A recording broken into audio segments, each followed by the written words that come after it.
There's a story in the Bible. Now, I'm not getting all religious here. I'm choosing this story because the fact that it's in the Bible shows that it is very old. And it's a story about a man who built a house. I'm sure it was a really good house. I'm sure he enjoyed living in it.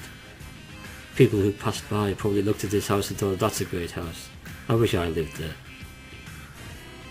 But the problem is he built the house on sand.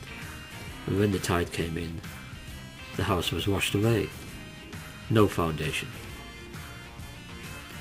Well, like the rest of the world, the UK is in an economic crisis. There is a recession. The government today finally admitted that there is a recession on the way. I think it's been here for a short while already. Well, it's not the fault of the government that we're in recession, really. The whole world is in recession, so we can't blame the British government, we can't blame the American government, or any one country in particular. These things happen occasionally. But what I can blame this government for is the fact that we have no reserves. Nothing was put by for a rainy day. Our Prime Minister is Gordon Brown. Before he was Prime Minister, he was Chancellor of the Exchequer. And as Chancellor of the Exchequer, of course, he was in charge of the economy. And while he was in charge of the economy, everything looked really good. You know, people would say the British economy is sound. But our economy, like that house, was built on sand. All of the appearances were bolstered up by borrowing money, creating debt.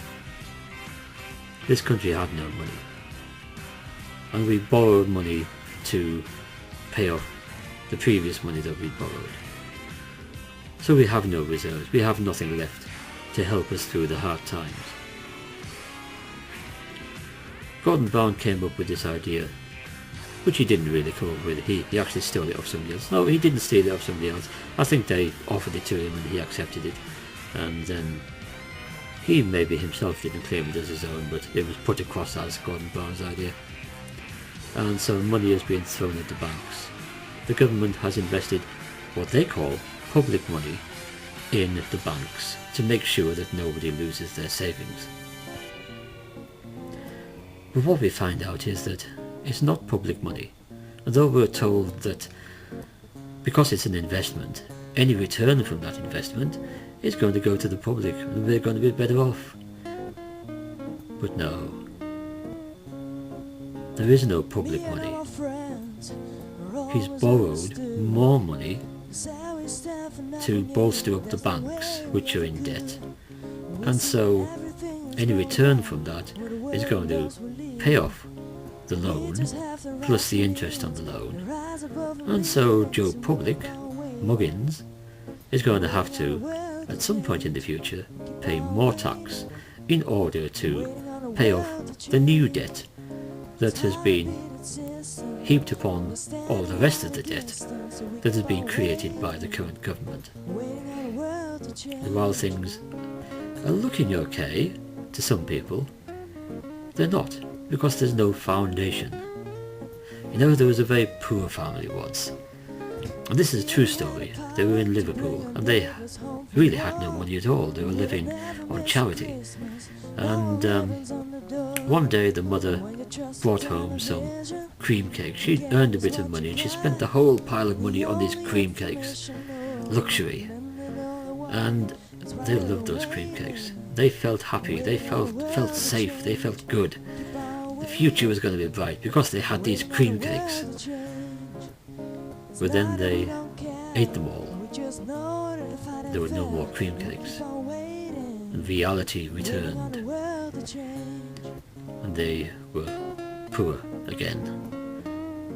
But of course they'd always been poor. The cream cakes were just cream cakes. And there was no substance to what looked like an improvement in their lives. So here we are in this economy, recession, looking to a future which is uncertain. And the best we can do is, despite the mishandling of the government is tighten our belts, as the saying goes, and ride the rapids, make it through the storm, just survive. And I think we will.